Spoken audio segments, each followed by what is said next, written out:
We must be filled with the Holy Spirit. हमें पवित्र आत्मा से भरना है, भरना ही चाहिए। Ephesians 5 and verse 18. इफिसियों की पत्री 5वां अध्याय 18 वचन। We must be filled with the Holy Spirit. हमें पवित्र आत्मा से भरपूर होना है। It says here in Ephesians 5 and verse 18, इफिसियों की पत्री 5:18 में लिखा है, do not get drunk with wine, दाखरस से मतवाले न बनो, for that is dissipation. क्योंकि इससे लुच्चपन होता है। I want you to look at that verse carefully. मैं चाहता हूं कि आप इस वचन को बड़े ध्यान से देखें। Do not get drunk with wine, दाखरस से मतवाले न बनो, for that is dissipation, but be filled with the Spirit. There are two statements there, one negative and one positive. क्योंकि इससे लुच्चपन होता है, पर आत्मा से परिपूर्ण होते जाओ। यहाँ दो बातें लिखी हैं, एक नकारात्मक है और एक सकारात्मक है।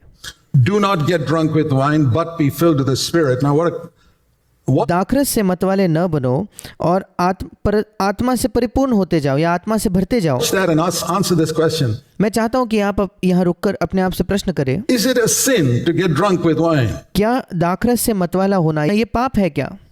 I believe it is. मैं विश्वास करता हूं कि हाँ वो है।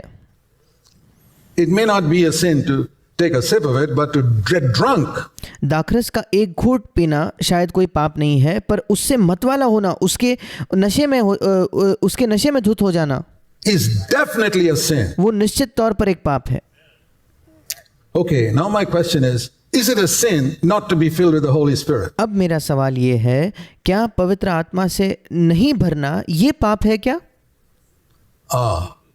There's some doubts. अब आपके मन में कोई संदेह है? It's in the same verse. पर ये तो एक ही वचन में लिखे हैं दोनों चीजें।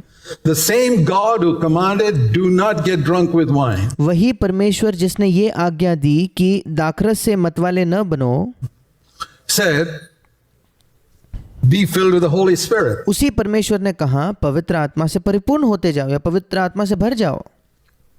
What would you think of a man who walks into this Sunday morning service drunk with wine? आप क्या सोचोगे एक ऐसे व्यक्ति के बारे में जो इस रविवार की सभा में आता है, जो बिल्कुल दाखरस पीकर उस नशे में धुत है? Would you think he's coming here in a proper way? क्या आप सोचोगे कि वो एक सही तरीके से, उचित तरीके से यहाँ आ रहा है? No. नहीं। What would you think of a person coming here not filled with the Holy Spirit? आप उस व्यक्ति के बारे में क्या सोचोगे जो यहाँ आता है पर जो पवित्र आत्मा से परिपूर्ण नहीं है? You don't think that's so serious, right? हम उसे इतने गंभीरता से नहीं लेते।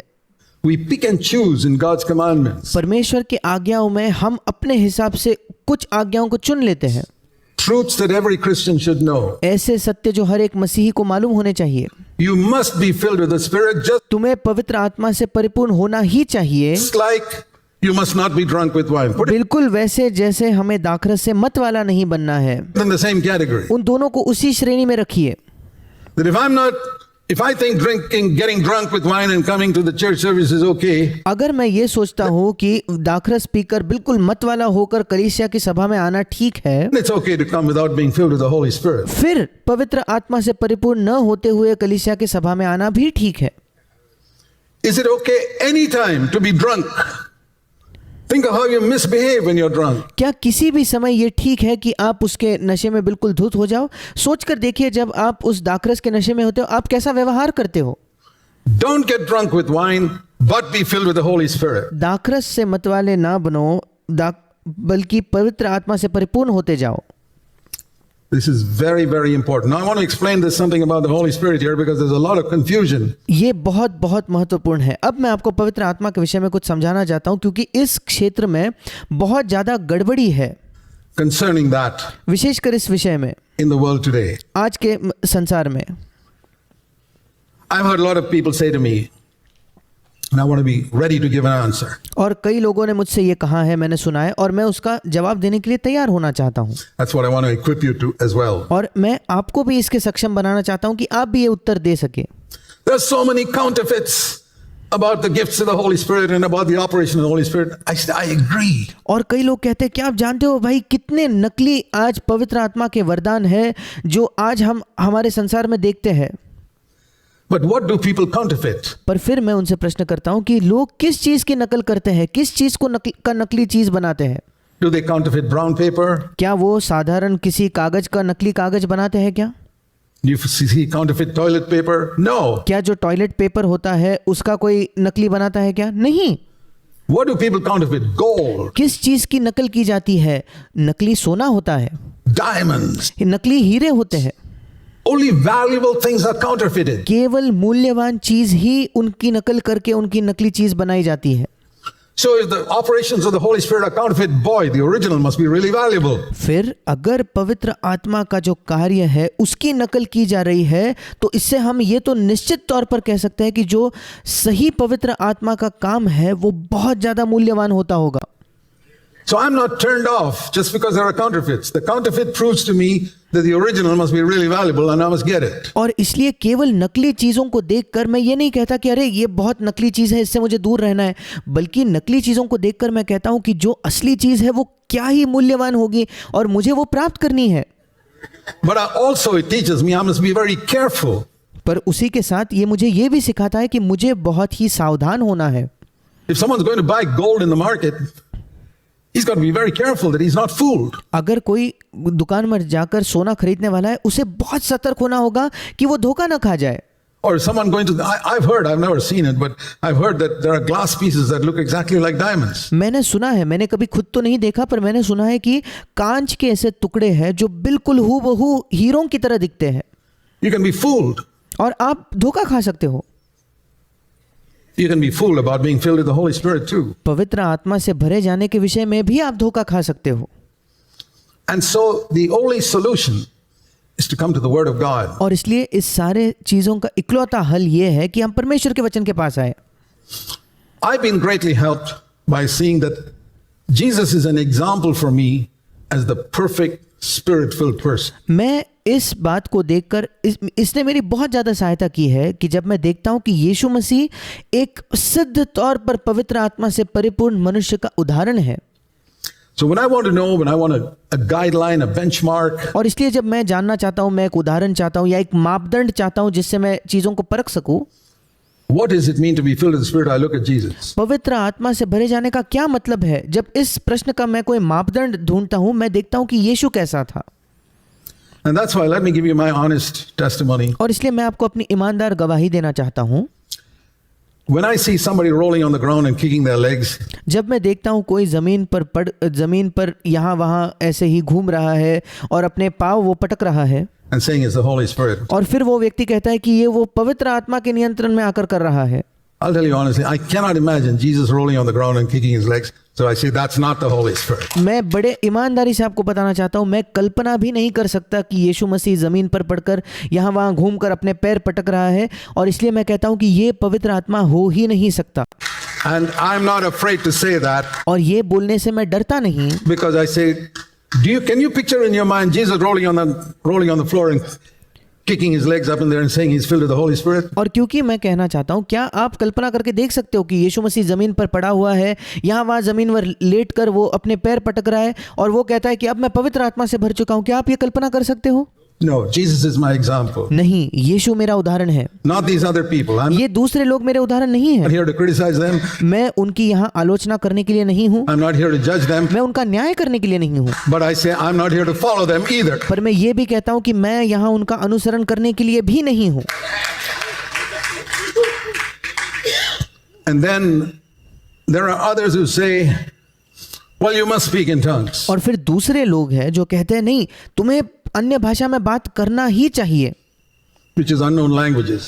अन्य भाषा का मतलब है अलग अलग भाषाएं, अज्ञान भाषाएं। Now that is a gift of the Holy Spirit. The अब ये पवित्र आत्मा का वरदान जरूर है। Apostle Paul said, I speak in tongues more than all of you. He said that in 1 Corinthians 14. प्रेरित पौलुस ने खुद कहा था पहले कुरिन्थ उसके 14 अध्याय में कि मैं परमेश्वर का धन्यवाद देता हूँ कि आप सबसे ज्यादा मैं अन्य भाषा में बात करता हूँ। But before saying that, he पर वो कहने से पहले, said that in 1 Corinthians 12, not all speak in tongues. उससे पहले कुरिन्थ उसके 12वें अध्याय में प्रेरित पौलुस ने कहा कि सब लोग अन्य भाषा नहीं बोलते। I don't have time to show you all those verses. You read 1 Corinthians 12 and 14. मेरे पास अब समय नहीं है आपको उन सारे वचनों को दिखाने के लिए, पर आपको जब समय मिलेगा पहला कुरिन्थियों 12 और पहला कुरिन्थियों 14 इन दोनों को पढ़कर देखिए। You read there, are all apostles? No. Are all prophets? No. Are all teachers? No. Do all speak in tongues? No. वहां लिखा है क्या सब प्रेरित है? नहीं। क्या सब भविष्यद्वक्ता है? नहीं। क्या सब उपदेशक है? नहीं। क्या सब अन्य भाषा में नाना प्रकार की भाषा बोलते हैं? नहीं। So what Paul said was, I thank God I speak in tongues more than all of you, but for some reason, God does not want everybody to have it. It's very important to understand this. और पौलुस कहता है कि मैं प्रभु का धन्यवाद देता हूं कि मैं आप सबसे ज्यादा अन्य भाषा में बात करता हूं, पर किसी कारणवश परमेश्वर नहीं चाहता कि हर एक व्यक्ति के पास ये वरदान हो, और ये बहुत महत्वपूर्ण है आपको ये समझना।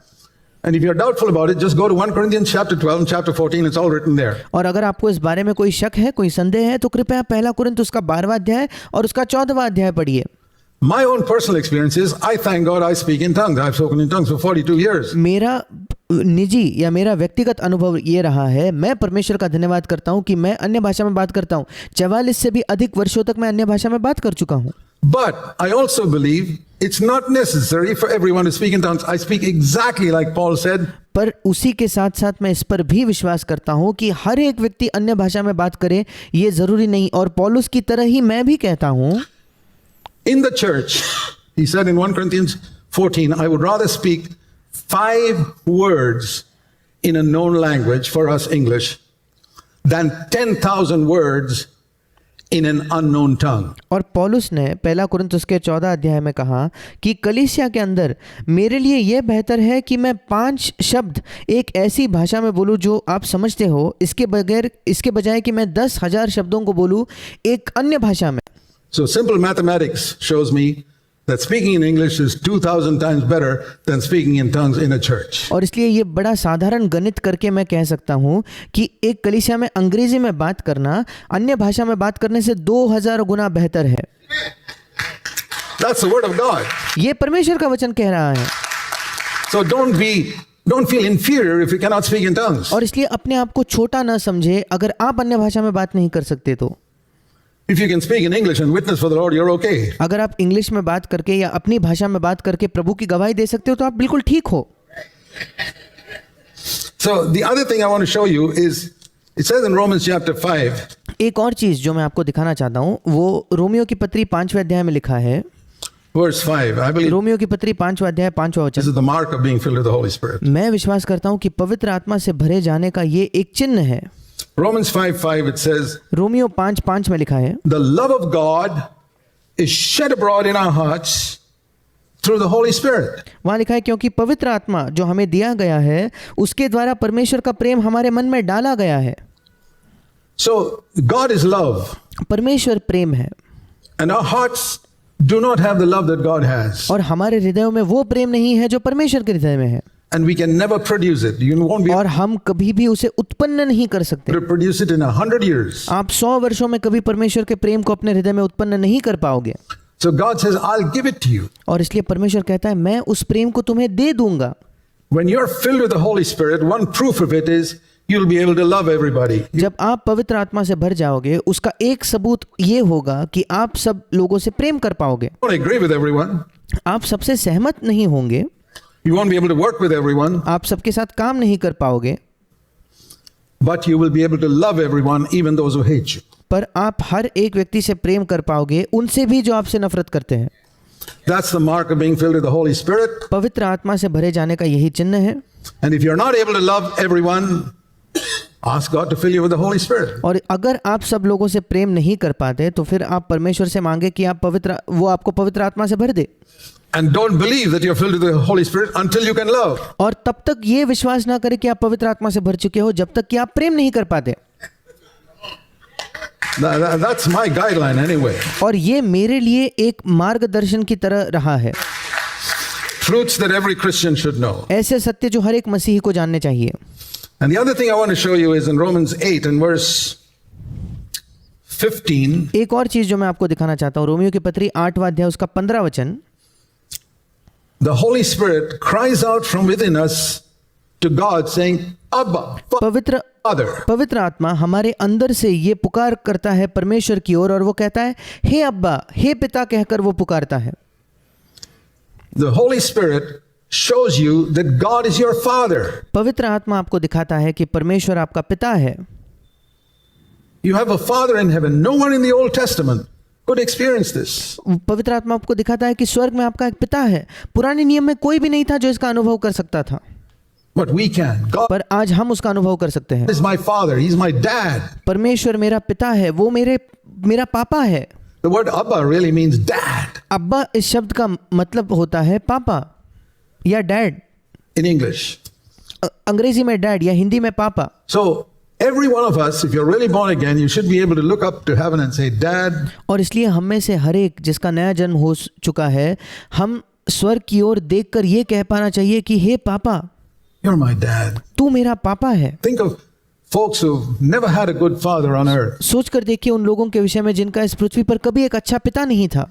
Isn't it a wonderful thing to have a loving father in heaven? This is क्या ये एक अद्भुत चीज नहीं है कि स्वर्ग में उनका एक प्रेमी पिता है? the mark of being filled with the Holy Spirit. Be filled with the Holy Spirit. पवित्र आत्मा से भरे जाने का यही चिन्ह है। पवित्र आत्मा से परिपूर्ण होते जाओ, पवित्र आत्मा से भरते जाओ। And one more thing I want to say, the Holy और एक और चीज मैं कहना चाहता हूँ, Spirit does in Romans 8 एक और चीज जो पवित्र आत्मा करता है, and verse 13. रोमियो की पत्री 8वां अध्याय 13 वचन, The last part it says, उसका आखिरी भाग कहता है, we must put to death the deeds of our body, the last part of that verse, by the Holy Spirit. उस वचन के अंतिम भाग में लिखा है, आत्मा से देह की क्रियाओं को मारोगे। मतलब पवित्र आत्मा के द्वारा हमें अपने शरीर की जो क्रियाएं हैं, शरीर की जो बातें हैं, उन्हें मारना है।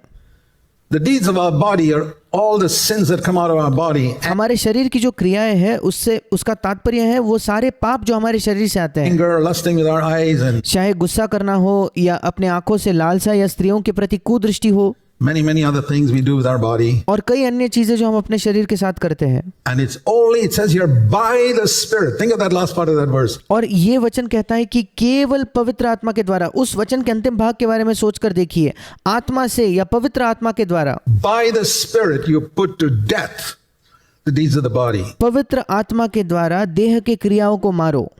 You cannot overcome these things without the power of the Holy Spirit. पवित्र आत्मा के सामर्थ्य के बिना आप इन चीजों पर विजय प्राप्त ही नहीं कर सकते। That's why we need to be filled with the Holy Spirit. इसी वजह से हमें पवित्र आत्मा से भरने की जरूरत है। Ask God, if you being evil know how to give good gifts to your children. Luke 11 verse 13.